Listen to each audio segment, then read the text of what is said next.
Pero bueno, ahí nosotros también, las enfermeras sanitarias fueron eso. Ah, bueno, después de yo soy bien vieja, soy bien mayor, pero sí que soy bien mayor. Hola. Después, No, eso no. eh, primero les quiero dar la más cordial bienvenida y sindical bienvenida a todos y todas quienes vinieron al foro de hoy día. Es un espacio muy importante para todos quienes estamos organizando esta actividad. Que somos particularmente dos organizaciones, la Escuela de Formación Sindical y la Secretaría de Sexualidad y Género. Para partir y antes de presentar a las panelistas invitadas, voy a dar un breve contexto de por qué estamos hoy día hablando del estado actual del sindicalismo en Chile con perspectiva de género. Para esto voy a hablar sobre el 1 de mayo, por qué se conmemora el 1 de mayo. La conmemoración del 1 de mayo, como Día del Trabajador y Trabajadora, se remonta a los movimientos obreros activos en la ciudad de Chicago, en Estados Unidos, a finales del siglo XIX. En ese tiempo, los movimientos se originaron en una época en la que la industria de Estados Unidos se expandía rápidamente, pero había poca protección legal a las y los trabajadores estadounidenses. A finales del siglo XIX, justo después de la Revolución Industrial, los estadounidenses trabajaban 12 horas al día durante 6 o 7 días a la semana. Además, los salarios eran muy bajos, las condiciones de seguridad y higiene eran inexistentes, lo que provocaba accidentes que afectaban la salud de los trabajadores y trabajadoras. Incluso los niños y niñas, algunos de 5 o 7 años, trabajaban en minas, fábricas e industrias en las mismas condiciones laborales degradantes que los adultos.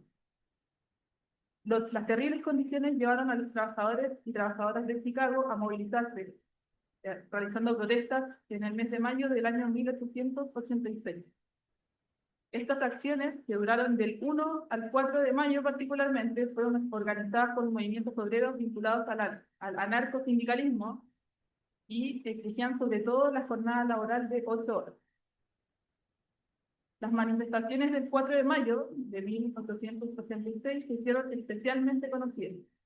Ese día se produjeron protestas en la plaza de Haymarket, yo no sé pronunciar tantas palabras raras, de Chicago, cuando estalló una bomba.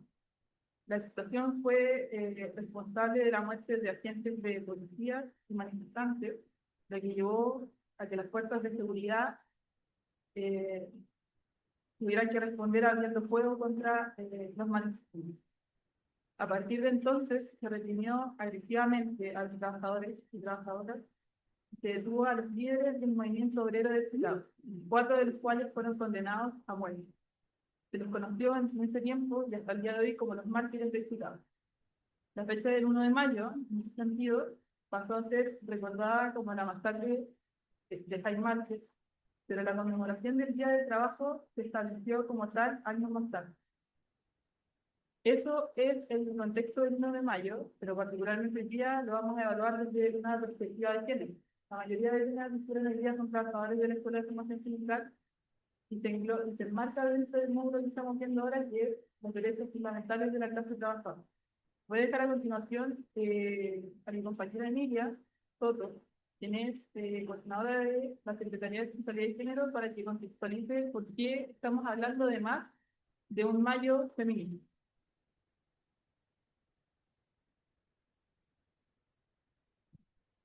Tardes a todos y a todos.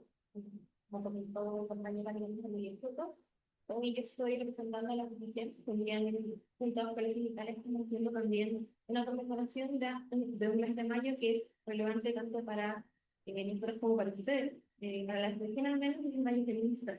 Mayo feminista porque también se conmemoran 1000 protestas que se dieron en el marco 2018, ya han pasado 6 años de aquello. Esto, como la mayoría de los procesos revolucionarios, encuentra su raíz en años previos. A partir de 2015, las tendencias de acoso sexual y de abuso, ya sea por parte de docentes, por parte de funcionarios, entre funcionarios y incluso entre los mismos estudiantes, cada vez se hicieron más frecuentes en espacios de educación superior. Esto también desencadenó tomas, particularmente en la Universidad de Chile. Esto remonta también al 2017 dentro como el primer protocolo que tenemos a nivel universidad, pero que actualmente después de la toma del 2018 que significó al menos casi todas las universidades del país movilizadas, justamente por protocolos que dieran respuestas por espacios que fuesen seguros, como mencioné, para profesores, para funcionarios, para estudiantes, justamente para poder educarse, para poder trabajar tranquilamente, que pese a que han sido reformados desde el año 2019, 2018, actualmente tampoco logran dar respuesta a esto, pese a todas las políticas que salen. Así que también nosotros estamos en eso. Hemos tenido varias actividades hoy día y queremos ir más porque creemos que también el feminismo no solamente se acaba en las paredes de la universidad, sino en el aula, que también tiene que incorporarse a nuestros trabajos como todo lo que necesita, necesita y de seguir tomando iniciativas de los militares, así que agradecemos mucho el espacio y también a las actividades presentes.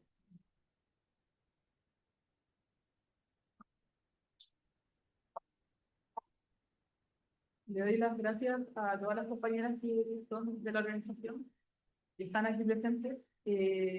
Bueno, como ya les decimos en el contexto de lo que estamos hablando hoy día, el 1 de mayo tiene su origen, digamos, en algo que es externo a Chile, pero similar. O sea, estamos hablando de Chicago, pero cuando hablamos del 1 de mayo en Chile, cuando hablamos del 7 de mayo sindical feminista, estamos hablando de una realidad que nos afecta desde otros focos, desde la dictadura, recordando cómo fueron perseguidos los dirigentes en ese tiempo. De eso es de lo que vamos a hablar hoy día.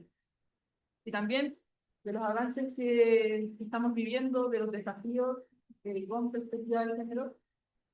Para esto, en este foro pretendemos conectar de distintas áreas en torno a las distintas perspectivas que se tienen sobre el movimiento sindical en Chile, evaluar los distintos desafíos para el sindicalismo con perspectiva de género. En ese sentido, la forma en que se va a estructurar el conversatorio van a ser en total 6 preguntas. O sea, 6 espacios donde cada expositora, panelista, va a tener 10 minutos para responder. La primera pregunta particularmente vamos a intentar que sea un poquito más largo, 10 minutos, porque va a ser un contexto histórico de lo que es, de lo que ha sido el movimiento sindical en Chile particularmente. Voy a partir presentando a cada panelista. En primer lugar, y invito a que suba al escenario, la profesora Pamela Martínez, quien es abogada y profesora de la Facultad de Derecho de la Universidad de Chile, directora del área de Derecho Laboral de Fundación Chile 21 y doctora en Derecho por la Universidad de Valencia, en España. Un aplauso. Sí, sí, sabía, no lo habían dicho. En segundo lugar, siguiendo el orden de la mesa, hoy día recibimos a una dirigente con la que hemos tenido la fortuna de trabajar ya, es Patricia Grau Mascallano, perdón, profesora asistente, experta en salud ocupacional del Departamento de Enfermería de la Facultad de Medicina de la Universidad de Chile, actualmente dirigente de la Asociación de Académicas de la Universidad de Chile. Y también le damos una vuelta. No. Por último, a quien particularmente los trabajadores de nuestro curso de trabajadores ya conocen, porque tuvieron una clase con ella hace muy poquito, Karen Díaz Zapablaza, quien es encargada del género del Ministerio de Trabajo y encargada de transversalización de género de la Subsecretaría del Trabajo. Además, es trabajadora social por la Universidad Andrés Bello y tiene diploma en Ministerio y Políticas Públicas Globales, Ciencias Políticas y Gobierno por la Universidad de Chile. Le damos un fuerte aplauso. Vamos a partir del conversatorio entonces con el primer espacio, que no es una pregunta, sino un contexto histórico de, como les dije, el estado actual del sindicalismo en Chile, un repaso desde más o menos el tiempo de la dictadura hasta la actualidad, y va a ser realizado por la profesora Pamela Martínez. Vale, muchas gracias. Primero que todo, gracias a la organización, a la CCGEN y a la Escuela Sindical por invitarme a exponer y a este conversatorio. También estoy muy complacida con las personas que también comparto el panel y bien, muy honrada por la invitación. A ver, respecto de este contexto histórico y la dictadura y el estado actual del movimiento sindical, eh, eh, cuando me hicieron la pregunta, traté de pensar y de plantearles una mirada, digamos. Podríamos plantearlo desde dos miradas, pues la mirada pesimista o la mirada optimista, ¿no? Siempre podemos ver las cosas o el vaso medio lleno o el vaso medio vacío. Y en ese sentido, lo que ocurre a partir del golpe es devastador, ¿no? Eh, Nosotros lo hemos clasificado como un genocidio sindical. La mayor cantidad de personas perseguidas, desaparecidas, torturadas, un gran número eran dirigentes sindicales. Se suspendió la actividad sindical por lo menos por 8 años en la primera etapa de la dictadura. Y se cambió el modelo normativo, eso desde el punto de vista del derecho, a un modelo o a un sistema mucho más controlador de la actividad sindical, que lo que ya era el Código del Trabajo del 31, eh, y se desarticula toda actividad sindical. Eso significa que el sindicato desapareció, que la actividad sindical cumplió su objetivo la dictadura. Yo diría que en algún punto sí, pero en otro no. ¿En qué punto sí? Porque seguimos de alguna manera bajo esa estructura normativa y esa forma de organización sindical de empresas que es, digamos, heredada hasta el día de hoy del plan laboral del año 79. Pero en alguna medida no, porque también quienes lideraron la resistencia a la dictadura principalmente fueron sindicalistas a través del Comando Nacional del Trabajo, ¿no? Es decir, el comando, la, la, la, mm, la Coordinadora Nacional Sindical, ¿no? Sí. Eh, Liderada en esa época por los sindicalistas de Escobre, principalmente Rodolfo Seguel, a quien recuerdo ahora y porque no ha estado bien de salud y también le voy a dar, no sé si lo irán a escuchar, pero dar, digamos, toda la buena energía en su proceso de recuperación. Con Manuel Bustos, con la dirigente María Rosas, ¿no? Con el dirigente Martínez y otros más, muchos más, que dieron batalla y le plantaron cara al dictador y liderando la jornada de protesta en todos los años 80. O sea, sin ese movimiento sindical, sin esos sindicalistas, la posibilidad de recuperar la democracia hubiese sido mucho más compleja, ¿no? O sea, que el mundo político pudiera llegar a un consenso, un acuerdo o a organizarse partió de estas resistencias sindicales en los años 80. Entonces, lo logró en algún aspecto, pero no lo logró en el otro.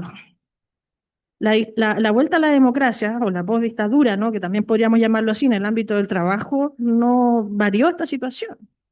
Y por lo tanto, el momento de normalización pareciera ser que fue más bien un momento de un sindicato mucho más sumergido, ¿no? Tuvo un protagonismo al principio de los 90 a propósito de los acuerdos entre el presidente Elwin, el ministro de Hacienda Foxley de esa época y el presidente de la CUT, eh, acabo de nombrarle, se me acaba de olvidar su nombre, Manuel Bustos, ¿no? Que firman estos acuerdos donde se hacen acuerdos de reformas tributarias, se hacen reformas a algunos aspectos del plan laboral, no los más indecorosos, pero obviamente bajo el acuerdo tácito y explícito de mantener el sistema económico y jurídico y la arquitectura jurídica completamente, digamos, incólume.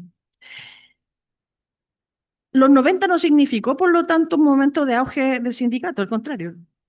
Bajaron las tasas de afiliación sindical, bajaron las negociaciones colectivas. No obstante, esto sí que va a tener un nuevo realce, yo diría, a mediados de los 2000 y ya vamos a volver a tener un momento interesante, ¿no? De revitalización del movimiento sindical a partir del año 2010 en adelante. El profesor Pablo Pérez de la Facultad de Sociología de la Universidad de Chile, que entiendo que también es profesor de la Escuela Sindical, no sé si esta vez ha dado clase, pero ha dado clases anteriormente, ha estado estudiando este tema y a través del COES, ¿no? Del Centro de Cohesión Social y de Investigaciones sobre Conflicto Social, han ido, digamos, mapeando la realidad sindical en el país Y hoy día tenemos una situación bastante interesante, ¿no? Tenemos más o menos tasas de sindicalización del 20%, han aumentado las negociaciones colectivas, la tasa de sindicalización femenina es mayor a la masculina. Eso también ha sido así refrendado por un estudio de la Dirección del Trabajo del año 2023, donde se analiza, digamos, la aplicación de las leyes de cuotas de género promulgadas durante el gobierno de la presidenta Bachelet por la ley 20.940, ¿no? Mayor cantidad de mujeres sindicalizadas que hombres versus, sí, una representación de un 30% aproximadamente en las directivas sindicales. Por lo tanto, ahí siguen existiendo brechas de género muy marcadas en el movimiento sindical. Un alza en las huelgas, tanto laborales como extralaborales, y por lo tanto podríamos verlo desde el punto de vista de una mirada optimista, ¿no? ¿Por qué optimista y no pesimista? Y eso es lo que les quiero plantear. Porque lo que ocurrió en Chile a partir de la dictadura también fueron políticas que fueron aplicadas en todo Occidente a partir del advenimiento de la revolución neoconservadora, ¿no? Con Thatcher, con Reagan en Estados Unidos, con Thatcher en Inglaterra. Hubo un ataque sistemático hasta el día de hoy al sindicato y a la idea del sindicalismo. Eso sigue presente hoy muy palmariamente, diríamos. O sea, las principales fortunas del mundo hoy, ¿no? Que además tienen una influencia brutal a partir del control de la tecnología y de las redes sociales, se plantean completamente contrario al sindicato. O sea, Elon Musk, el dueño de Amazon, etcétera, plantean políticas derechamente antisindicales y cada vez que algún sindicato quiera levantar la cabeza en sus empresas, con todo su poder comunicacional, jurídico y económico, los atacan. Y aún así, se formó un sindicato en Amazon en Estados Unidos hace un par de años atrás. Y aún así, por ejemplo, en Chile se forma el primer sindicato de Starbucks en el mundo y luego eso tiene una expansión en el Norteamérica. Y aún así, hay sindicatos de Amazon en toda Europa. Y aún así, hoy hay una huelga que todavía sigue vigente en Suecia en contra de Tesla y que ha sido una de las huelgas que está muy silenciada a nivel, digamos, comunicativo, pero que está vigente, una de las huelgas más largas que ha habido en Suecia hasta ahora y son precisamente de trabajadores de Tesla, digamos, planteando y defendiendo derechos laborales obtenidos en esos territorios que obviamente quieren vulnerar estas grandes capitales. Entonces, eh, podemos tener una mirada negativa, decir que quizás ya no son las masas de trabajadores o este sindicalismo paraestatal de los años 30 con el Frente Popular o con la Unidad Popular, donde había una influencia enorme en el gobierno, se llegaban poder de mano de los sindicatos. Pero dado el contexto, creo que el sindicato sigue vivo, sigue teniendo fines, y yo diría que hoy día es más necesario que nunca a partir de la acumulación del capital a nivel internacional de la manera más brutal como lo estamos viendo, ¿no? Los últimos informes de Oxfam plantean que un porcentaje reducido de ricos en el mundo tienen más del 50-60% de la riqueza y el resto se tiene que repartir en 6.000-7.000 millones de personas. Por lo tanto, uno de los únicos trenes que existen ante acumulación capitalista que va a permitir redistribuir riqueza, a mejorar las condiciones materiales de existencia de las personas, hasta ahora no conocemos otro instrumento que de alguna manera pueda reemplazar la acción sindical. Y por lo tanto, lo que les quiero plantear en esta breve idea histórica es, en Chile el sindicato de unidad tiene la mejor percepción. Uno ve la percepción del año pasado, uno ve los distintos estudios, las personas valoran más o menos, hay una 40% de valoración positiva. O sea, ni los políticos, ni la justicia, ni de la tienen la valoración que sindical. Hay aproximadamente entre 20% un millón y medio de personas sindicalizadas si sumamos con cargos públicos. Esto significa el triple de las personas que son migrantes de los públicos. Podríamos invitar al menos 400.000 personas, porque hay más de 1.500.000 personas sindicalizadas. Y ahí donde hay sindicatos, más o menos la tasa de afiliación es del 60%. 60% de aquellos que acaba de, digamos, mostrar el profesor Pablo Pérez. Entonces, hay una organización social del sindicato, sigue teniendo sigue habiendo una emergencia del sindical y es el instrumento que tenemos las clases populares trabajadoras, principalmente para la defensa de nuestros intereses materiales y para poder mejorar nuestras condiciones de vida. Por lo tanto, mi mirada es optimista al respecto, sobre todo en el caso chileno, y de la necesidad de urgencia de que se mantenga, digamos, vivo el mundo mundial. Hay ataques sistemáticos al mundo, comunicacionales, ideológicos, y aún así ha resistido. Muchas gracias, profesora. Después de esa completa actualización para el mismo, sobre todo que tenemos, la contribución, vamos a seguir con la siguiente pregunta que va dirigida a la dirigente Patricia Grau respecto a cuál cree que son los principales desafíos que enfrenta el movimiento sindical en Chile y en la misma línea, ¿cómo definiría usted el estado del sindicalismo actual?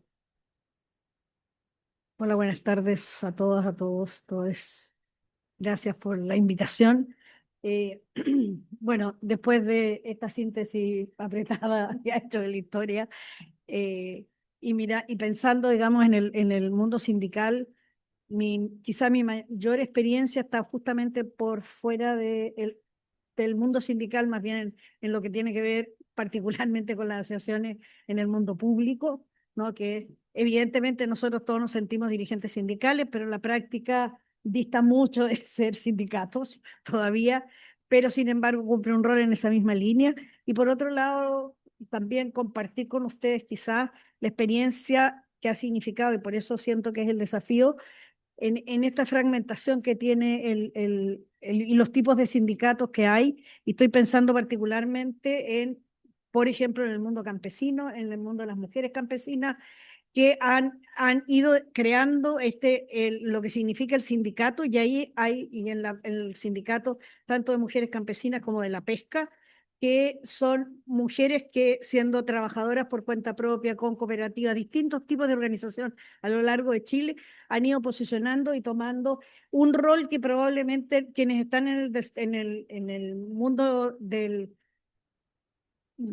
sindicalismo y de los derechos laborales lo ven muy distante, muy lejos. Sin embargo, son imprescindibles y fundamentales como forma de asociatividad y de plantear su propio desarrollo, pero también en esta mirada global de lo que significa la protección del medio ambiente y de la protección de la biodiversidad, tanto en el mundo agrícola como en el mundo de la pesca, ¿no? Ellas recientemente han tenido un congreso y de verdad, y esto ya lleva más de 20 y tantos años, y es un mundo que desconocemos mayoritariamente. Sin embargo, la mayoría de ellas son mujeres, están organizadas prácticamente de Arica hasta Aysén, y tienen personalidad jurídica como sindicato, ¿no? En distintos lugares del país. Ahí hay un mundo que me parece que nos pone un desafío enorme en el momento de mirar el desarrollo regional, los desarrollos locales, la articulación entre mundo y los sindicatos, ¿no?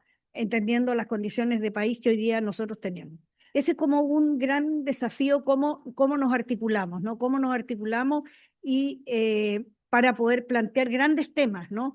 Que siento que hoy día todavía están lejos de resolverse, que tiene que ver con condiciones de vida, que tiene que ver con nivel de ingreso, por ejemplo, en el mundo particularmente campesino, como decía, y trabajadoras de temporada. Bueno, ahí hay una serie el mundo ese que, que prácticamente no participa la organización sindical como lo hace en el mundo de la industria, de las financieras, de las otras actividades económicas, ¿no? Ese es un área que a mí me parece que es central y que es un gran desafío entender hacia dónde va y cómo se puede articular. Y tiene que ver con los derechos de las mujeres, tiene que ver con, como digo, la calidad de vida y también el poder garantizar el medio ambiente. Ese es un ámbito. Y el otro ámbito, diría yo, que es un gran desafío, y hoy día lo tenemos, es que ha sido el rol que han jugado las organizaciones, las asociaciones de funcionarios del mundo público, que efectivamente han tenido un desarrollo y prácticamente bastante grande, diría yo, en términos de cómo se han ido consolidando. Sin embargo, cuando uno va, por ejemplo, uno mira el sector salud, tiene alrededor de 17 organizaciones sindicales, ¿no?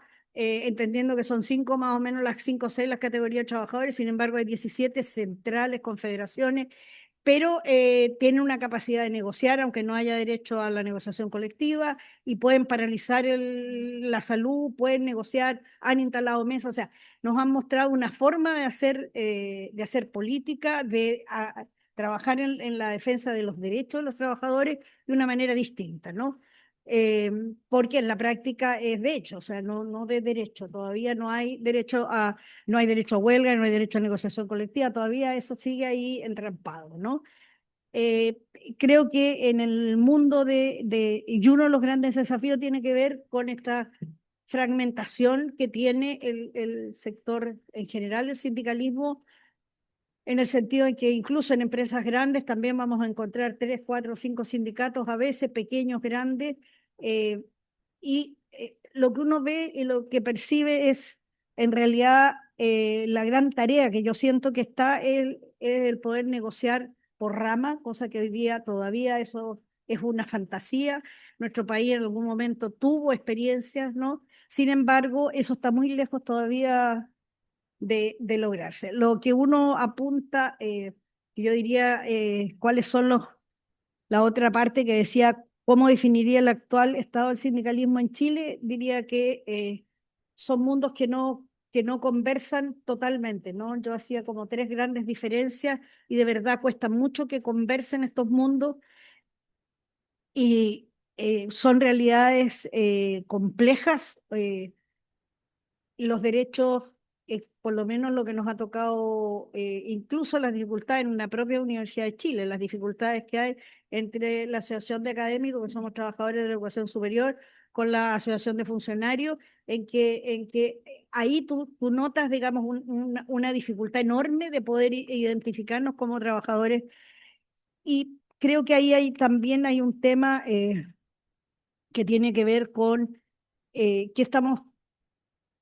¿Qué se está pensando al interior de la propia universidad, por ejemplo? Y esto se ve con otros colegas que uno de otras universidades, lo conversamos, cómo se participa, cómo se integran estos dos mundos, ¿no? Incluso cuando desde la asociación de funcionarios a veces, y eso ha pasado en otros gremios también, ven a los profesionales, ven a los académicos no como trabajadores, sino como jefes. Entonces, cuesta mucho como poder avanzar en pensar que aquí hay tareas juntas y que es cierto que hay diferencias salariales, no cabe ninguna duda que académicos somos de alguna manera, tenemos una serie de privilegios que no tienen los funcionarios, sin embargo tenemos el mismo empleador, somos todos públicos y esa es una tarea que está ahí. Y yo diría que el otro gran desafío tiene que ver con el tema en una línea de derechos fundamentales que tiene que ver con la salud y seguridad en el trabajo,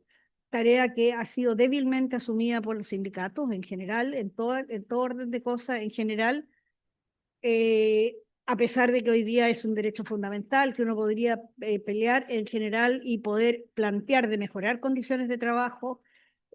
Sin embargo, ese tema es un tema que se ve más bien como la compensación frente a una serie de accidentes, enfermedades, pero no hay un posicionamiento por ejemplo, a hacerse cargo de lo que significa la sobrecarga laboral, lo que significa la violencia en el trabajo, sino más bien la denuncia. Sí, pero nos vamos a llevar la vida entera denunciando, pero ¿cómo transformamos, no? Entonces, ahí hay temas que creo que es un gran desafío. O sea, cómo son la organización y división del trabajo hoy día es algo que no está en el mundo sindical pensando, si no hablamos de los líderes, los liderazgos, esos liderazgos autoritarios, que en realidad yo cuando miro la cantidad de licencias médicas, hay un montón de licencias médicas por problemas de salud mental, fuera de todos porque es como el 1 o el 2% del chanchullo, digamos, pero el resto son problemas de salud mental. ¿Y dónde está eso? Está inserto en este modelo que tenemos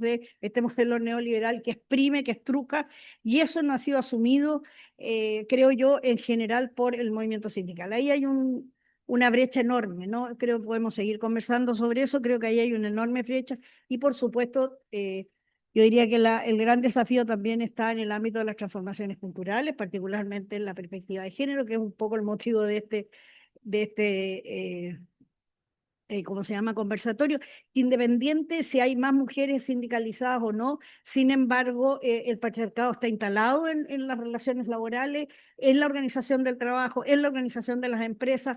Las personas somos colaboradores, no somos trabajadores. Incluso en esta propia universidad se habla de los colaboradores y uno se sorprende así cuando me perdonan, como que eso se dibuja, ¿no? Yo diría que eso, y después podemos seguir profundizando. Muchas gracias por la respuesta. Ahora, tomándonos justamente de las últimas palabras y tratando de ir aún más al medio del conversatorio y esa perspectiva del género, queremos pasar a preguntarle a Karina Macías, a Paula Arza, desde tu experiencia como encargada del género de la Secretaría del Trabajo, ¿cuáles son los principales avances que han habido en materia de género en el derecho laboral? ¿Y cuál considera usted que es el estado actual, particularmente en esta materia? Bien. Creo importante mencionar que una de las políticas del gobierno del presidente Gabriel Boric fue incorporar dentro de todos los ministerios una asesora de género que estuviese dependiente del gabinete para que tuviera incidencia en la toma de decisiones. Primero, esta forma de institucionalidad que ha dado el gobierno ha permitido avanzar en todos los ministerios en diferentes temas de enfoque de género, y el Ministerio del Trabajo nos ha dado el centro de aquello. Para partir, quisiera comentarles que nosotros como ministerio avanzamos en temas particulares que tienen que ver con conciliación, con violencia y acoso, con justicia salarial. Esos fueron las grandes temas que hemos trabajado en este periodo de avances legislativos, principalmente. Por un tema de tiempo voy a mencionar solo aquellos que son en ley y que tienen mayor relevancia a la hora de la discusión pública. Primero, en materia de conciliación se legisló una ley acerca de conciliación de la vida familiar, personal y laboral. Esta ley lo que busca es poder tener derecho preferente para el uso del feriado legal para las personas que cuidan, también modificación transitoria de la jornada, reducción de la jornada de forma transitoria para personas que cuidan, y también incorpora el derecho a la modalidad de trabajo híbrido. Esta ley no estuvo exenta de distintas críticas por parte inclusive del mundo sindical, sobre todo de la CUT, a propósito de que esta ley lo que establece es que pueden realizar trabajo híbrido las personas cuyas funciones pueden ser teletrabajadas. Y veníamos saliendo de una pandemia donde la mayor cantidad de los trabajos se hicieron desde la casa. Entonces pasa en la implementación que muchas personas solicitan el trabajo híbrido, pero los empleadores dicen que no, porque la función no es teletrabajable. Para eso nosotros como ministerio también tenemos un observatorio de implementación de esta ley, que lo que busca es ir perfeccionando en el tiempo la implementación de la misma. Previo a esta ley también estuvo la ley de 40 horas, que es una de las grandes reformas de este ministerio, pero esa ley también incorpora la conciliación como una parte central, que es a través de dos medidas particulares. Primero, las bandas horarias, que lo que hace es poder regular el horario de ingreso y de salida a fin de que las personas que cuidan puedan contar con esta modificación de horario para el traslado, por ejemplo, de los hijos al colegio, y también se incorpora la compensación por horas trabajadas como por hora extraordinaria. En vez de que te paguen la hora extraordinaria, tú puedes optar por contar con días de feriado adicionales. Las horas compensadas en el sector público ya existían, y también las bandas horarias. En el sector público hay diferencia, uno tiene un marco para ingresar, desde las 7:30 a las 9:30. Entonces eso es principalmente para el sector privado. Hay otra ley, que esta ley es del gobierno de la presidenta Bachelet, se creó ahí y se perfeccionó en este gobierno, que es la ley del seguro sana. No sé si lo han escuchado. Lo que hace el seguro sana es, a través de un fondo del seguro de cesantía, poder generar fuero para los trabajadores que están cuidando a niñas y niñas que tengan enfermedades graves. Entonces se perfeccionó este seguro, primero incorporando a las familias monoparentales, también a las familias que están acogidas a la ley 20.400, que es de matrimonio igualitario. Se extendieron los días también para dos tipos de patologías, que es cáncer y trasplante, de 90 a 180 días. Fuero laboral, como les decía, que eso quiere decir que las personas no pueden ser despedidas y que cuentan con un seguro. Entonces, antes la gente pedía permiso sin goce de sueldo para poder cuidar a sus hijos e hijas con enfermedades graves. Ahora no es necesario, y esta ley cubre eso en particular. Así también se incorporó una nueva patología que tiene que ver con las enfermedades del invierno. Cuando el invierno, el virus incisional y todas estas enfermedades que dan en esas temporalidades no estaban cubiertas por el seguro, y los padres y madres igual debían ausentarse cuando uno de sus hijos e hijas estaban enfermos de aquello. Y el cuarto punto fue la presentación del proyecto de Sala Cuna. Lo que hace el proyecto de Sala Cuna es, primero, eliminar una distinción que tiene el Código del Trabajo, que hace obligatorio el derecho a la cuna solo para las empresas que cuentan con 20 trabajadoras o más. Tener ese número hace primeramente que las empresas no contraten más de 19 trabajadoras, y esto es real. Yo hice un análisis de datos, y más del 70% de las empresas no contrataban más de 19 trabajadoras, precisamente por el derecho a la cuna.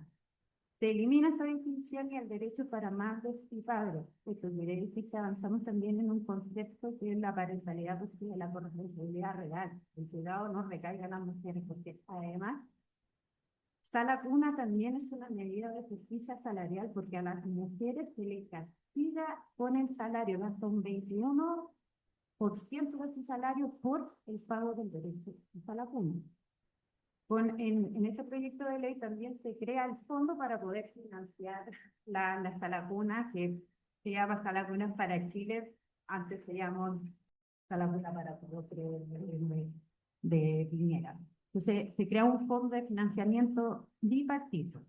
¿Qué quiere decir esto? Que a través de una cotización del 0.2%, los empleadores van a aportar al Fondo Solidario para el derecho a la cuna, y también aporta el Estado, pero el Estado no aporta el porcentaje, sino más bien en ingresos mensuales. Este proyecto está en discusión y también tiene varias observaciones que tienen precisamente relación con el movimiento sindical, sobre todo de las trabajadoras del sector público. ¿Por qué? Porque, bueno, BTF, UNGI e Integra, que son las tres grandes organizaciones que incorporan a todas las trabajadoras y trabajadores del sector público de la educación primaria, ven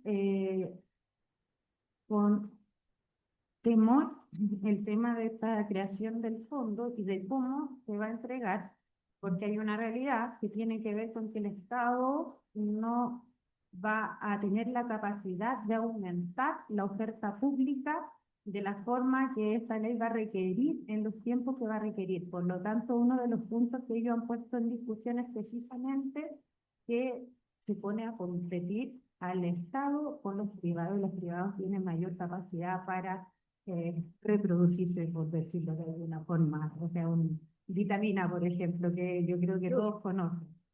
Entonces, ese es un punto que está en discusión y que precisamente en estas semanas, un día estaba en discusión, están en proceso de audiencias, es lo que se está discutiendo. Nosotros como Subsecretaría del Trabajo, lo que esperamos con esta ley, pues sabemos que es necesaria, absolutamente necesaria. Si miramos las estadísticas, las mujeres salen del mundo del trabajo precisamente por los temas de cuidado, y avanzar a que sea un derecho para todas las personas trabajadoras nosotros lo creemos así, pero también somos súper conscientes de lo que las organizaciones sindicales han planteado respecto del financiamiento y para eso seguimos en proceso de discusión. Sobre violencia y acoso, se conocen los instrumentos generales que son los más grandes como el Convenio 190 y la Ley Karin, que están súper en la opinión pública constantemente. Ley Karin, les voy a comentar un detalle. Ley Karin a la prensa no le importaba. Nosotros tratábamos de posicionarla cuando ya estaba aprobada por el Congreso, pero fue cuando un medio que fue la cooperativa dijo que la ley Karen tenía asociado 12 delitos, que la ley cobró la relevancia que hoy tiene. Antes, de verdad, nosotros tratábamos de posicionarla en el financiero, decíamos, ya, ¿cómo afecta la autonomía económica? No sucedía. Fue a través de una, ¿cómo se llama? Fue que la ley tomó la relevancia que hoy tiene. Entonces está el paraguas que es el Convenio 190, que es el instrumento internacional que aborda la violencia y acoso, la violencia y el acoso por razón de género en el mundo del trabajo, que establece obligaciones para el Estado, para los trabajadores y los empleadores, y nosotros como Estado tenemos que hacernos cargo de implementar ese convenio. Y una de las medidas para implementar esta ley Karen, que lo que hace es cambiar el paradigma en cómo miramos la violencia y el acoso, pasando de lo sancionatorio a lo preventivo. Pero también hay otros instrumentos que la colega no lo nombró así, pero que tiene directa relación con la salud y seguridad en el trabajo, que es la Política Nacional de Salud y Seguridad en el Trabajo, que se actualizó desde 2024 a 2028. La Política Nacional de Salud y Seguridad en el Trabajo establece compromisos tripartitos.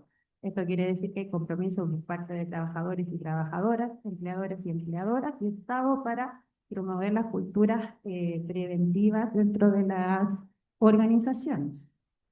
Y también en materia de violencia y acoso se modificó un reglamento que era el DS-40, que es sobre la gestión preventiva de los riesgos laborales. Ese decreto que les mencioné que era el 40 era de 1968, actualizado. Entonces se modificó y ahora es el decreto 44. Incorpora las temáticas de violencia y acoso, pero también quiero comentarle a propósito de lo que mencionaba la colega sobre cómo gestionamos la salud y seguridad en el trabajo. Los riesgos laborales son diferentes para los hombres y las mujeres, tanto en materia de violencia y acoso, pero también en salud ocupacional.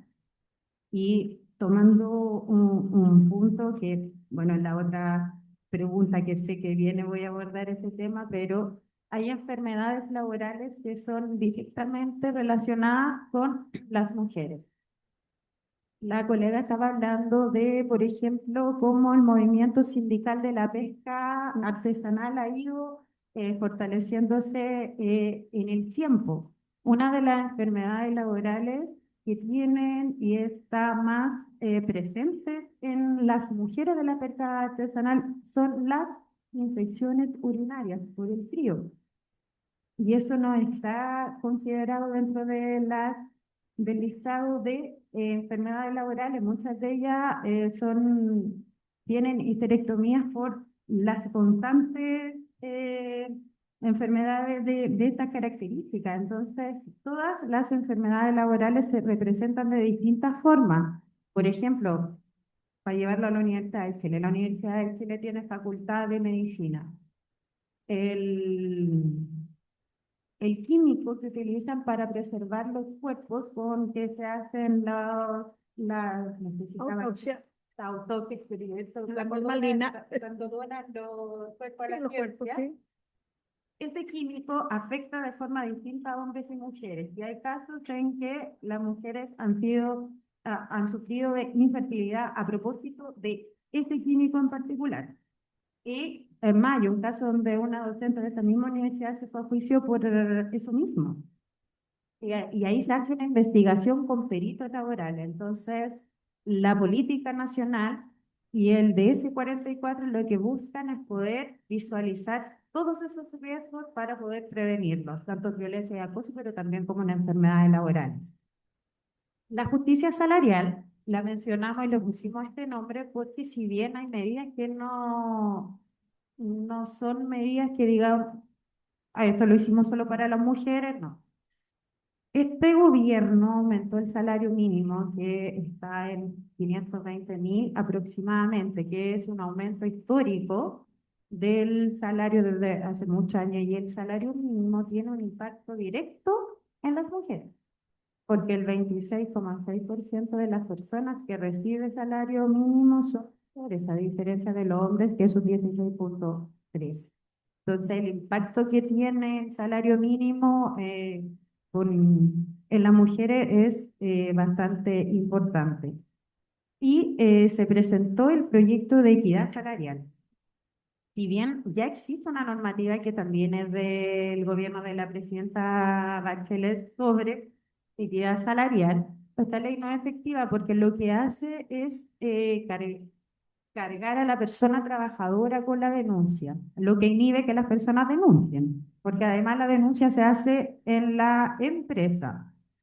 Y si bien la ley de la presidenta Bachelet consagra la igualdad salarial, hay un punto que deja fuera que tiene que ver con el valor del trabajo. Y esto está relacionado con las carreras que son feminizadas. Por ejemplo, en una organización, generalmente las secretarias son mayoritariamente mujeres y los guardias son hombres. Entonces, cuando hablamos de valor del trabajo es poder hacer un análisis de lo que esa función aporta a la organización.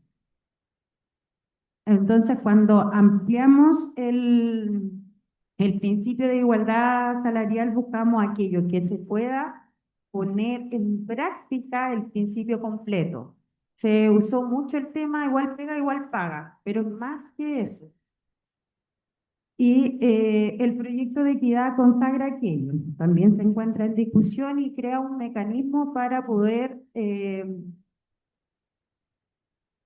analizar las brechas salariales y generar un plan de igualdad a través de un comité bipartito, donde se tienen que sentar trabajadores y empleadores a trabajar por eso.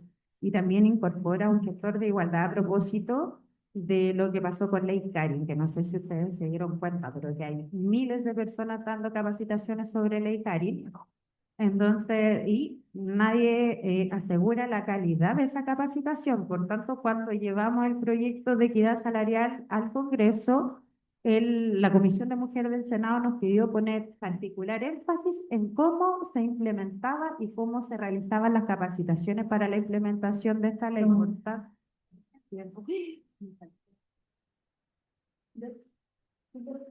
Todo eso. Solo la reforma de pensiones, que es cortito, que también se aprobó en el mes de enero.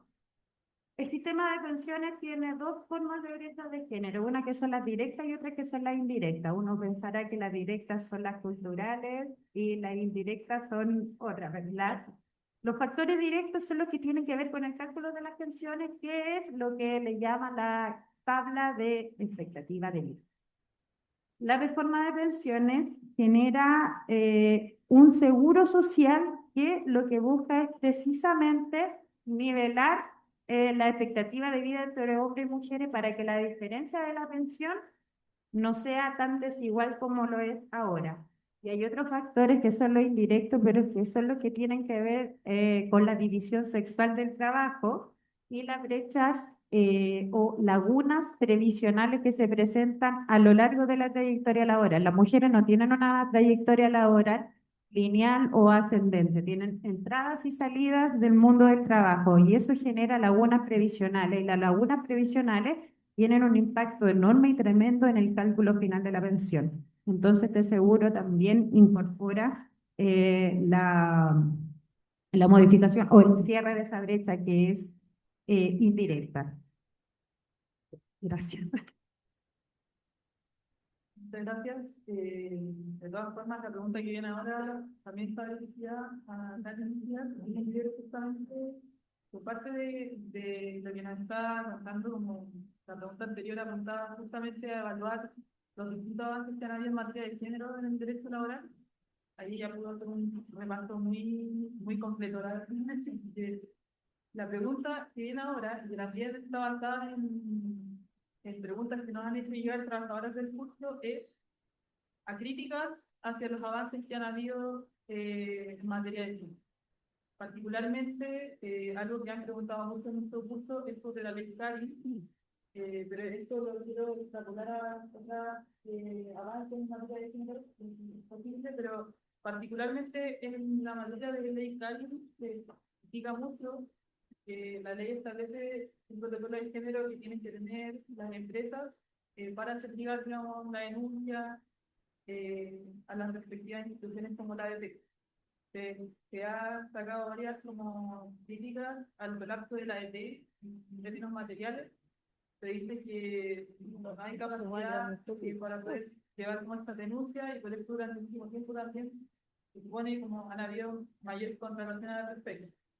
De la mano de ello, también se encuentra mucho, por ejemplo, la falta de supervisión a la existencia o a la eficacia propiamente tal de este protocolo establecido en la ley, especialmente en las grandes empresas, donde se ha señalado en cifras oficiales que son quienes llevan al menos el 50% de las denuncias por esta ley, a diferencia de las pequeñas y medianas empresas. En ese sentido, me gustaría preguntar cuál considera que son las principales falencias a tener en cuenta al momento de construir un movimiento sindical más consciente con las trabajadoras y que haga parte de sí realmente la necesidad de ser. Teniendo en cuenta la legalidad y también en la importancia. Si bien el contexto tiene que ver como con la capacidad de la ADT para la implementación de la ley, quisiera comentarles que, bueno, no es la única institución que implementa la ley, también está la Superintendencia de Seguridad Social. La ADT está siempre en el ojo porque cuando legislamos ley Cari, había demasiada expectativa sobre que la ley fuera punitiva. Y la ley Cari lo que hace es evitar una cultura preventiva, cambiar un paradigma. Cuando se le quita ley Cari y miramos cómo opera la Dirección del Trabajo, pues yo no soy de la idea de decir que todo está bien porque no es así. Pero este no es así, no quiere decir que las cosas no vayan a mejorar. Primero, cuando nosotros legislamos la ley Cari, el Congreso no aprobó el presupuesto adicional para el fortalecimiento de la Dirección del Trabajo, porque la mayoría parlamentaria no dice eso. Recién aprobaron un presupuesto para aumentar 25 funcionarios en el presupuesto 2025 y se contrataron este año. También hay una sobreestimación de las denuncias y luego del primer filtro, solo el 20% máximo son denuncias de los comisarios, porque también hay una concepción de agrupar los derechos fundamentales en ley Cari y muchas de las vulneraciones van por otros derechos fundamentales, no precisamente por la ley. Entonces, ¿qué se está haciendo en esa materia? Hay una mesa de seguimiento de la implementación de la ley Cari y, por ejemplo, ahora en julio debe salir el segundo informe oficial de la Dirección del Trabajo respecto a la implementación de la ley. A nosotros el ministro Carlos y nuestro subsecretario Pablo Chacón nos ha pedido ser bastante hinchadores en cómo se está llevando el proceso de digo hinchadores porque de verdad hay que estar encima constantemente para visualizar cómo se está llevando este procedimiento.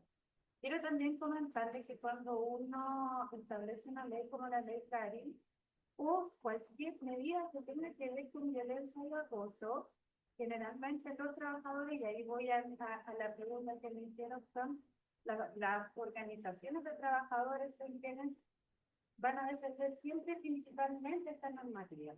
Y cuando nosotros estamos en derechos laborales, lo que hacemos no es solo entregarle más derechos a las personas trabajadoras, sino es nivelar una relación desigual de poder histórica. entre más derechos tengan las personas trabajadoras, menos derechos tienen los empleadores, y los empleadores tienen la obligación de cautelar los derechos de las personas trabajadoras. Por eso el movimiento sindical es fundamental. Cuando se ratificó el convenio 190 con la ICAR, fue el mundo sindical quien lo impulsó. Es el movimiento sindical el que ha estado constantemente en cómo vamos con la implementación. Lo que no quiere decir que los empleadores no opinan, pero dato X, estamos trabajando en la memoria del convenio 190. Estoy en la mañana en una reunión con la CPC. Todos los comentarios eran comentarios que tienen que ver con la implementación de la ley, pero no para que la ley fortalezca o se fortalezca en relación de la protección del derecho de la persona trabajadora, sino más bien cómo no nos hacemos cargo de las cosas. Uno de los puntos que votaron es...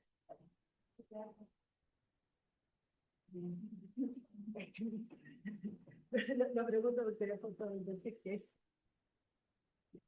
No voy a tocar este tema, como queda grabado. Después sin micrófono se lo puedo cantar afuera.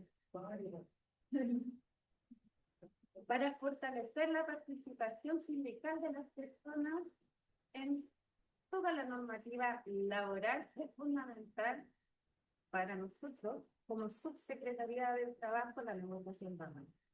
La negociación ramal o colectiva era un compromiso, un compromiso del gobierno del presidente Gabriel Boric, porque el año pasado se realizaron diferentes diálogos para llegar a acuerdos tripartitos sobre cómo avanzar en el proyecto de ley de la negociación ramal. Obviamente los empleadores no están de acuerdo con avanzar en esa negociación. Pero cuando hablamos, por ejemplo, de sectores precarizados, sin duda la negociación ramal es el único instrumento que le va a dar el peso para negociar en igualdad de condiciones. Entonces, punto clave, avanzar en la negociación ramal. Hay experiencia, si bien cuesta mucho avanzar en este tema, porque directamente los empleadores se han negado, no participaron en ninguna mesa de trabajo, de diálogo social sobre este punto, pero este año, a principio de año, se aprobó el convenio 176, que es de salud, seguridad y mina, que también aprobó, y el Consejo Superior Laboral tiene una subcomisión de minería. Dice que sí avanzaron en un acuerdo tripartito de implementación de este convenio. Esa es una muestra de que la negociación ramal tiene efectos que puede hacer. Y hay que sacarle bastante partido porque no se dice mucho, pero es la única política de salud, seguridad, minas, esta de forma tripartita a nivel internacional, ni siquiera Latinoamérica, la única a nivel mundial. Y esta es una muestra de que la negociación ramal es posible y es la única forma que tienen los trabajadores de poder avanzar en negociaciones en igualdad de condiciones. ¿Sí? La fragmentación hace que cada quien cuide estos espacios y no en general. Nosotros como subsecretaría vamos a seguir trabajando y no nos vamos a cansar hasta presentar este proyecto de ley antes que termine el gobierno. Otro instrumento clave para las personas trabajadoras es la negociación colectiva. Fíjense ustedes que cuando uno hace el análisis de la cláusula de género de la negociación colectiva, muchas de ellas eran lo mismo que la ley establecía, porque hay un desconocimiento de cómo se utiliza el instrumento. Para eso, por ejemplo, la Dirección del Trabajo tiene una guía de cómo implementar cláusulas con enfoque de género, para que lo puedan visualizar. Pero mientras no haya ramal, la negociación colectiva es fundamental para avanzar en todas las temáticas con enfoque de género y sin enfoque de género. Pero para ello, las mujeres también deben dejar de estar subrepresentadas en los cargos de dirección, y que las mujeres no se sientan a negociar. Porque las directivas, ¿qué pasa con las mujeres? Lo dijo la profesora Pamela. La mayor cantidad de personas sindicalizadas son mujeres, pero ¿qué pasa? Que cuando se forma la directiva, ¿en qué cargos quedan? Secretaria, tesorera, Si es que y queda. si es que quedan. Y el presidente siempre sigue siendo hombre. mientras las mujeres no estén en espacios de toma de decisiones también en el mundo sindical, el avance también va a ser más lento. Entonces debemos trabajar en eso y para ello hay herramientas de cómo fortalecemos la dirigencia sindical de mujeres. Por ejemplo, ahora están en votación la CUT, ¿sabían? Sí. Ya, listas paritarias, pero al día de hoy había votado el 10% del padrón electoral.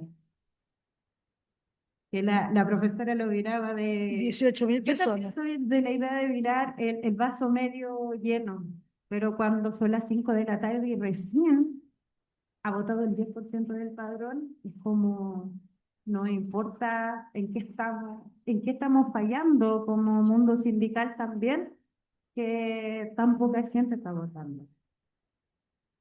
Entonces eso también es un llamado a mirar hacia la interna de la organización sindical y cómo reencantamos en el sindicalismo. Yo estoy una convencida también de que es la única herramienta que tienen las personas trabajadoras, las que no poseen capital aquí, esto de hablar de clase media y todo eso, para mí es un eufemismo. Ahí está la clase obrera y quienes tienen el poder, listo. Y la clase obrera, su arma para poder luchar por igualdad de derechos siempre ha sido el sindicato y sigue siendo. Y el sindicato lleva a la negociación ramal, a la negociación colectiva con enfoque de género, pero hay que fortalecer la base sindical para que las personas se reencanten de ese espacio.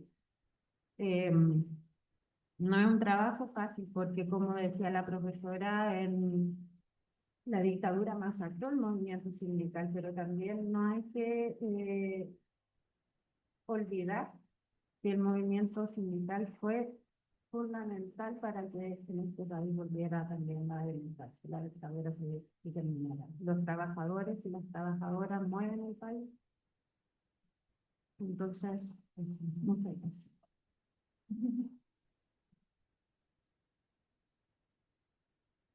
Muchas gracias por sus palabras. Ahora pasando a una materia un poco distinta, de la misma línea, me gustaría hacer esta pregunta a la dirigente Patricia Grau en razón de la falta de representatividad que tienen los trabajadores de la CUT, por lo menos parte de los trabajadores para no englobar a todos, el fraccionamiento de la organización sindical y un sinfín de razones por las que se podría decir que el movimiento obrero se encuentra en un estado de falta de identidad en estos espacios y también una falta de confianza ante herramientas que se crearon justamente para la protección de los propios derechos de la clase trabajadora, como la huelga, la negociación colectiva.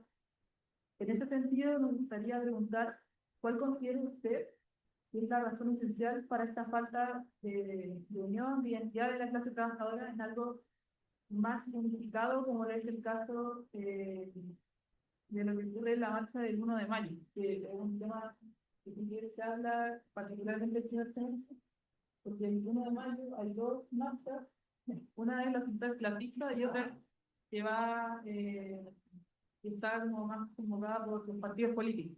Entonces ahí hay una división. Así que, ¿cuál considera que es la razón esencial para esta falta de unión de la clase trabajadora y esta falta de identidad?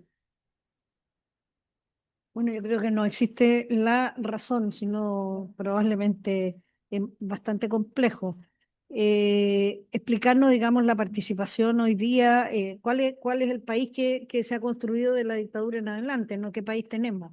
Un país que culturalmente se transformó totalmente y lo que prima hoy día es una desintegración, digamos, de la convivencia y particularmente cada uno está defendiendo intereses personales, incluso las relaciones son prácticamente relaciones de mercado las que se establecen en relaciones sociales que debieran ser de solidaridad, de colaboración, ¿no es verdad? Sin embargo, eso no es lo que uno habitualmente ve, ¿no?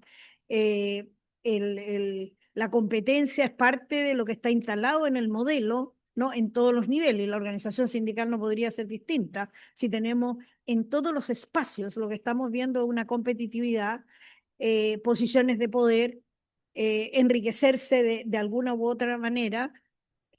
Cuando uno mira cuál es la razón esencial, dice aquí, esa falta de unión de la clase, eh, creo que eso da así para que los sociólogos hicieran un tratado hoy día y nos hablaran durante mucho rato, porque en realidad yo desde mi posición, ¿no?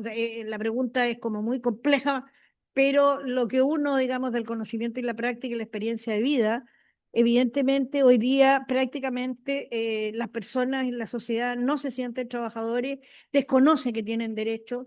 El mundo del trabajo lo que le pone por delante es la amenaza del despido permanentemente. O sea, en Chile es un país que no tenemos seguridad en el mundo del trabajo. O sea, desde relaciones tan así que una persona que es jefe de algo le diga, mira, tú no me sirves, así que a fin de mes te vas.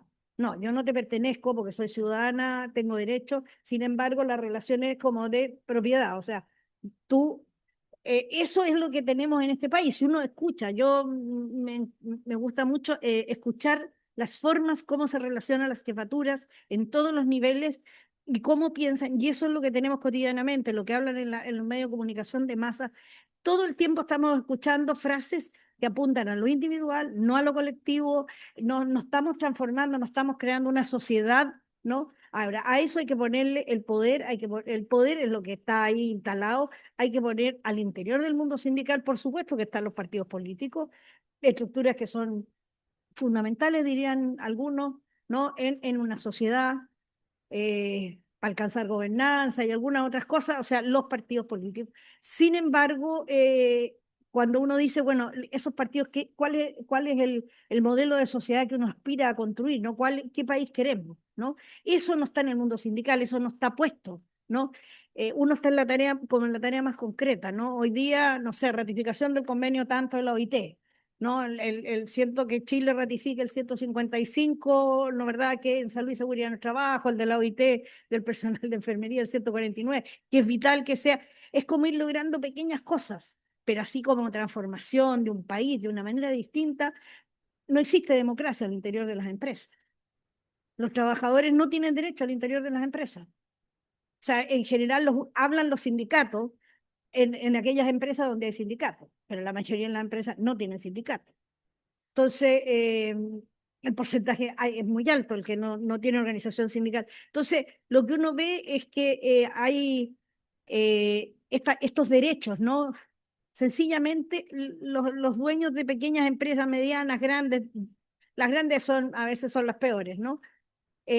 Pero a veces uno se encuentra con horrores también en empresas medianas y chicas, porque hacen lo que ellos creen que hay que hacer, pero que ni siquiera se dan el trabajo de leer la legislación laboral y de saber que los trabajadores tienen derecho, que existe una ley sana, o sea, ni siquiera saben, no saben un montón de cosas, y el trabajador no se atreve porque lo amenazan, porque se va a despedir. Entonces, creo yo que efectivamente la razón de esta desunión tiene que ver con que no hay un modelo el que aspiremos. O sea, algunos hablan, yo que he trabajado mucho tiempo con el mundo de la ruralidad, ¿no? Y en ellos, cuando uno hablan, ellas hablan del buen vivir, ¿no? Eso es un modelo, es una concepción de sociedad. ¿Qué significa el buen vivir? Eso significa cambiar absolutamente la estructura social, cómo se dan las cosas hoy día en un país, ¿no? Es mirar de otra manera. Sin embargo, eso no es lo que pasa en el mundo sindical.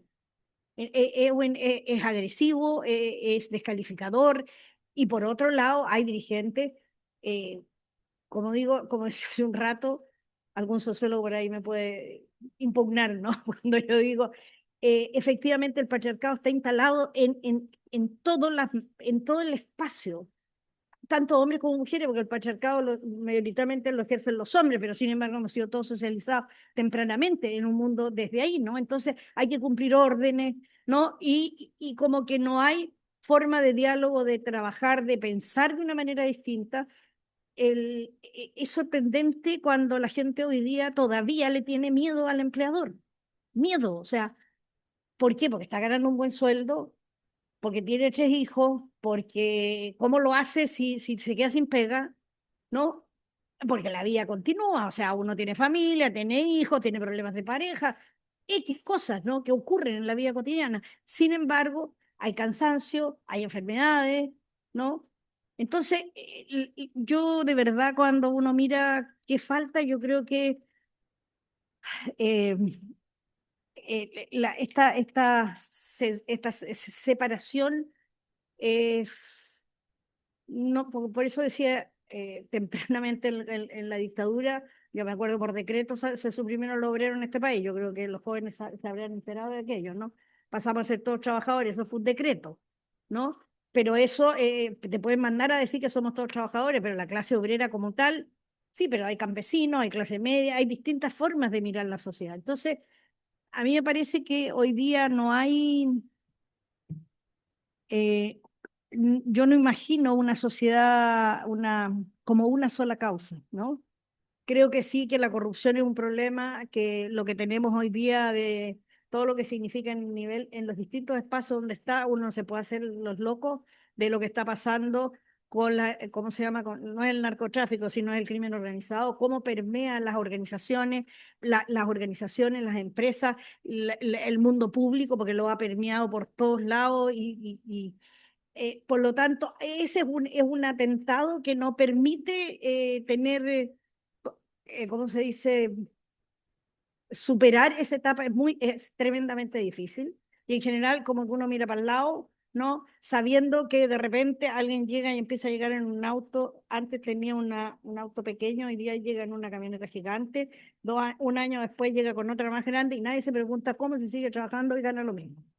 Entonces, esas son las cosas que uno dice, o sea, ¿cómo miramos, no? Yo creo que hay la la clase trabajadora no tiene o sea, como país no tenemos un norte así, esta es la ciudad, este es el país que queremos, ¿no?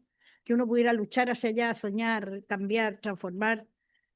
Eh, yo creo que si otro mundo es posible, yo seguiré luchando porque otro mundo sea posible, pero hay que ser bien crítico de la situación como se ve, ¿no? Y hoy día cuando tú hablabas de la ley Karin hace un momento, la ley Karin en el mundo del privado significa que atoró la dirección del trabajo, las denuncias, pero si lo que necesitamos es prevención, pero eso no se hace, porque se hace pura denuncia, no se investigan para ver si es culpable o no es culpable. Y lo que tenemos en el mundo público, ¿qué es lo que es?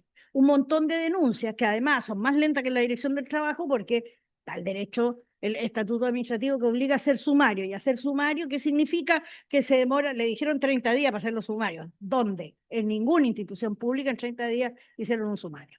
Y no lo van a poder hacer con los 25.000 ahora menos. O sea, entonces hay cosas que no ocurren. Entonces, lo que está pasando con la ley Karin es que estamos todos pegados en la denuncia. Entonces llega una orden y dice, tiene que separar la víctima del victimario. Entonces vamos y lo separamos.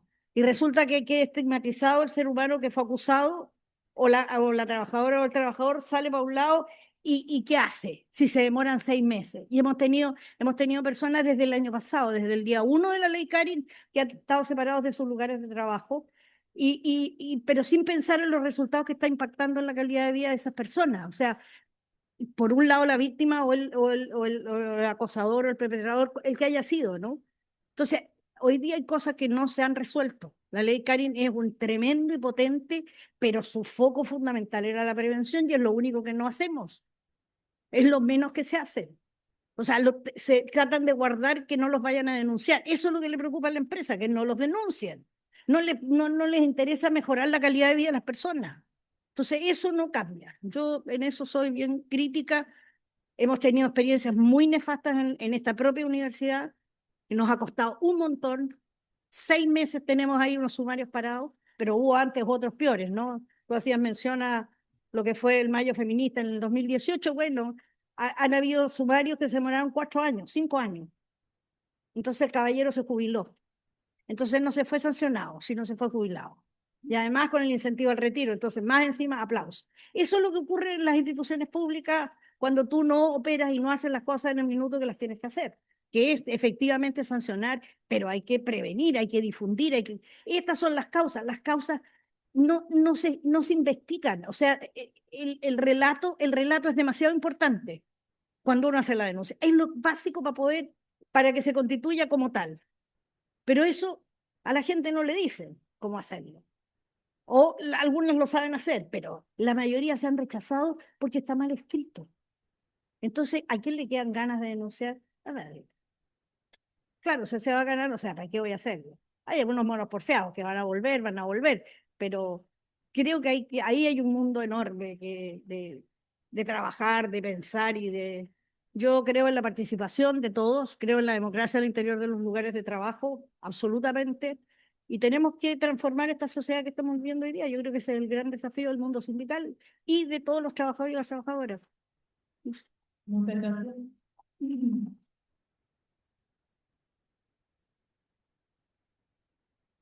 Pasando a la última pregunta, Ya, ya. ya hicimos un repaso histórico, una la perspectiva del género, crítica a la justicia del género, crítica al trabajo del sindicalismo. Me gustaría pasar a la última pregunta dirigida a la profesora Pamela Martínez. Teniendo en cuenta el pasado y el presente, ¿cómo visualiza usted el estado del sindicalismo en 20 años? Es difícil la pregunta, pero... No, pero así se sueña. Volver a este video algún día, es que realmente... Así se sueña. Sueña. Claro, los hechos predicciones.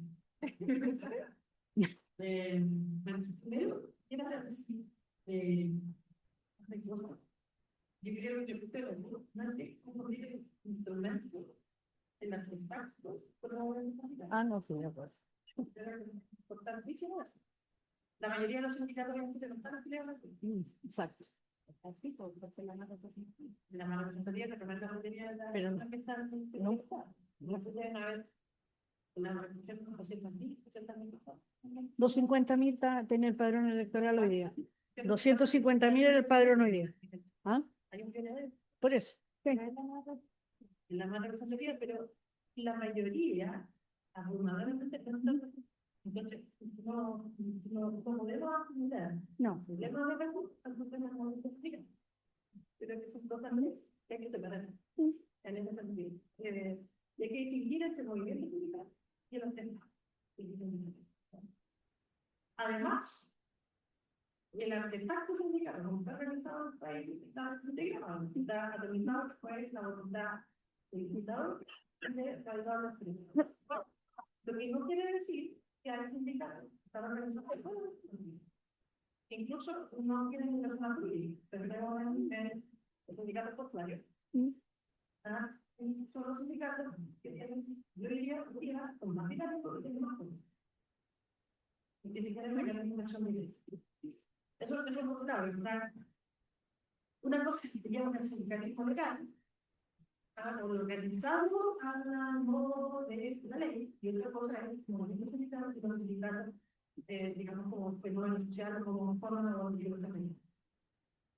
Lo que tenemos es, y esto fue un problema que parte de la realidad del que dar el debate respecto a las leyes sociales, que no tengan ningún pasado.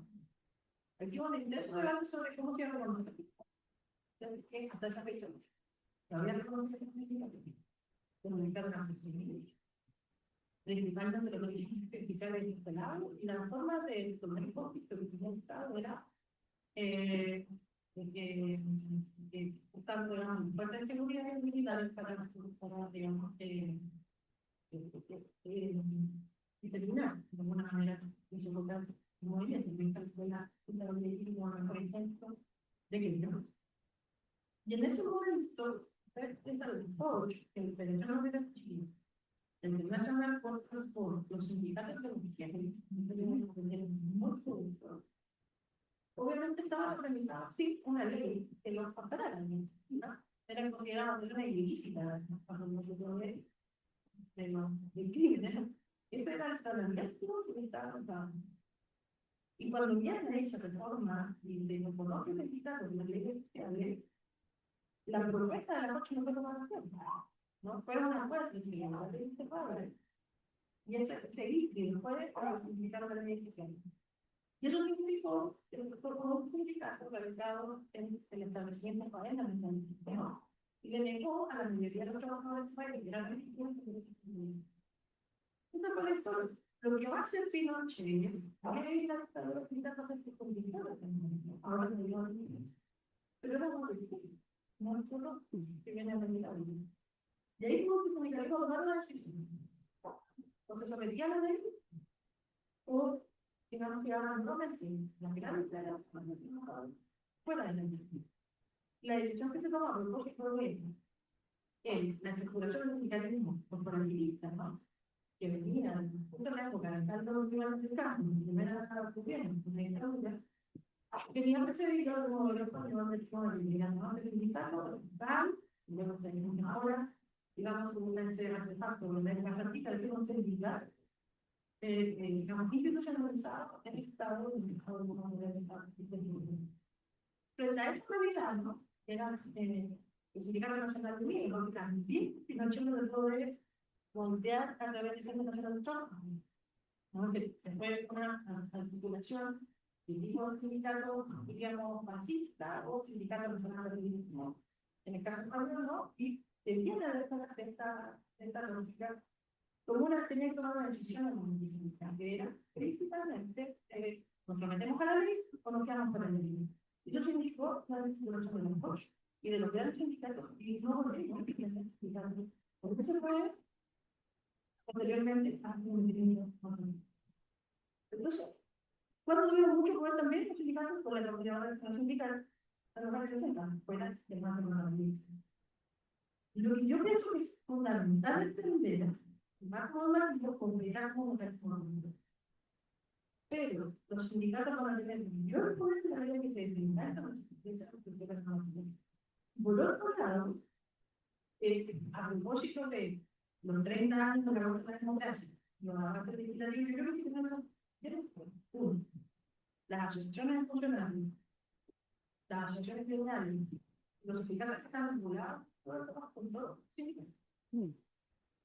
La tenemos distinto el convenio institucional del convenio institucional de la que dice son organizaciones sindicales todos aquellos de los trabajadores inconvenientes, por la forma que tienen inconvenientes, por ello que son modificados, es una asociación de unidad, lleva una asociación de unidad, porque por la forma como estaba organizada antes, porque y luego en la unidad de cómo estaban organizadas. Entonces, hay, digamos, sindicatos que son policías, hay sindicatos que son asociaciones de funcionarios. ¿Para qué? Como tienen prohibido, porque se presentan en todo, y por otro lado, si no están todos los organizaciones, la prohibición de discriminación, se plantea como funcionarios. ¿Tienen derecho a negociar colectivamente? Sí. ¿Tienen derecho a ver también? Bien. Y nuevas interpretaciones por parte de la Constitución, y hay nuevos instrumentos internacionales que estaban ratificados en 1817, en 1998, de lo más que el protocolo de Salvador de las mismas que acá en los centros rurales tienen el año 92 y aquí ellos se reconocen también el derecho ¿por qué no organizamos multiplicar los trabajadores y trabajadores sin distinción de las administradas a nivel nacional? Los engancharse de las estructuras de Estado absolutamente funcionales, de las distinciones, digamos, se le puede ayudar. Ya hay base política para ti. Eso es una discusión. Yo te planteo, ya. Sí, aquí, es un desafío. Organicemos grandes sindicatos nacionales de profesores, trabajadoras de las universidades públicas. Y ni siquiera de públicas privadas, de las universidades públicas. Podríamos extender la referencia de publicidad. Hay cobertura jurídica para esto. Se ha construido ese pensamiento, ese conocimiento para esto. Sí, hay instrumentos normativos también, pero hay una gran contradicción entre la herencia normativa de la Constitución y lo que se ha ido aprobando paulatinamente en el mundo. Entonces, ahora, hecha esta unidad para atrás, vamos a mirar hacia adelante. Lo que yo visualizo en esta predicción es va a depender siempre de la voluntad de las personas trabajadoras, trabajadores, la constitución del poder. Los sindicatos fueron poderosos al principio siglo sin tener ninguna intención de estar reconocidos. Hoy día hay mucho más donde poder echar mano por una intención. Por lo tanto, depende de la capacidad organizativa, de la solidaridad, que podamos imaginar ese futuro. Yo no sé si tenemos un proyecto de futuro. Lo que sí tenemos claro es que sí, no detenemos el avance de capitalismo, digamos, inundable, nos vamos a quedar sin un lugar donde vivir, a propósito del cambio climático. Si no lo detenemos, nos vamos a quedar prácticamente sin, digamos, sector productivo a propósito de la economía nacional. Y por eso, quizás el futuro, pues vamos a tener la resistencia respecto de esa forma de reflexión, que son las que hoy día están teniendo. Por lo tanto, el instrumento es el movimiento sindical y el instrumento sindical tiene que estar muy vigente. Y yo lo veo, también más término, poniéndole y tratando de cara a los movimientos que allá donde hay una eliminación de todo el capitalismo. Mientras tengamos que vivir, va a echar más cosas, va a ser vigente. Eso es el futuro. Vamos a seguir escribiendo. Bien.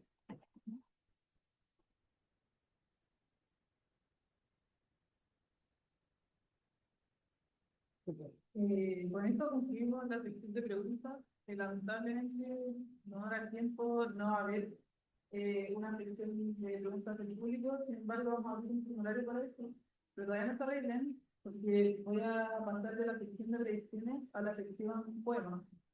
Y este poema se llama, y algunos ya tienen la oportunidad de escucharlo, Letanía de la supervivencia de Audre Lorde. Quien por cierto es una escritora afroamericana, feminista, lesbiana y activista por los derechos civiles. Para aquellas personas que vivimos en la orilla, sobre el filo constante de la decisión, sociales y solas, para quienes no podemos abandonarnos al sueño de la elección, a quienes amamos en los umbrales, mientras vamos y volvemos, en las horas entre amaneceres, mirando hacia adentro y hacia afuera, al tiempo antes y después, buscando una obra que pueda alimentar futuros, con el pan en la boca de las personas pequeñas, para que sus sueños no reflejen la muerte de sus muertos. Para aquellas personas de nosotras que fuimos marcadas por la impronta del miedo, esa línea leve del centro de nuestra frente, de cuando aprendimos a tener mamando de nuestras madres. Porque con esta arma, esta ilusión de que podría existir un lugar seguro, los pies de plomo esperaban silenciarnos. Para todas las personas, este instante y este triunfo, supuestamente, no sobrevivimos. Y cuando el sol amanece, tenemos que no permanezcan en el cielo. Que no permanezcan en el cielo. Cuando el sol se pone, tenemos que no vuelva a salir el alma. Cuando nuestro estómago está lleno, tenemos que pensar. Cuando está vacío, tenemos que no volver a comer jamás. Cuando pensamos, tenemos que el amor desaparece. Cuando estamos en soledad, tenemos que no vuelva a encontrar el amor. Y cuando hablamos, tenemos que nuestras palabras no sean necesarias, ni bienvenidas. Pero cuando callamos, seguimos teniendo miedo. Por eso es mejor hablar, recordando que no se esperaba que sobreviviera. Este poema me lo compartió la profesora Mónica Martínez hace muy poco, de un par de días, y justamente estábamos ese día hablando sobre el futuro del sindicalismo, y el poema hace alusión justamente a que pese a todo lo que ha pasado, no solamente en Chile, en general, en el mundo, pero particularmente en Chile, con lo que ya se expuso, la dictadura, lo que viene, y lo que pueda llegar a pasar, qué pasa si en un futuro no estamos en democracia, qué pasa si volvemos a ver dictadura, qué pasa si estamos en pandemia, o pasa lo que sea. Pese a todo lo que ha pasado en Chile, de lo único que estamos seguros es que el movimiento sindical sobrevive. Y eso es lo que nos transmite justamente este poema. Así que creo que para finalizar, quiero darle las gracias a todas las expositoras. Es un privilegio tenerlo posible. Yo soy admiradora de las mujeres en el derecho sindical. A ustedes les invité también con un propósito detrás, porque creo que son grandes aportes en la materia. Así que con eso también concluimos el módulo de derechos fundamentales y en sus carpetas les pusimos una hoja en blanco. Pero no fue un error, sino una invitación a que puedan escribir una carta al empezar. No sé si han visto como en los diarios que sale como carta al director. Ya. Ahí se habla como de distintos temas, pero en este caso queremos sacar una especie de carta al empezar. Al empleador. Así que ahí pueden hablar sobre la materia que se ve hoy día, el salto del sindicalismo y un montón de temas de los que nos podemos O lo que le quieran decir. Y la próxima clase vamos a recibir esos papeles. Y también, bueno, eso, muchas gracias a todos quienes vinieron. En verdad, no hay tiempo para preguntas, como les digo, pero un aplauso. Acá. De verdad. Súper. Te pueden invitar.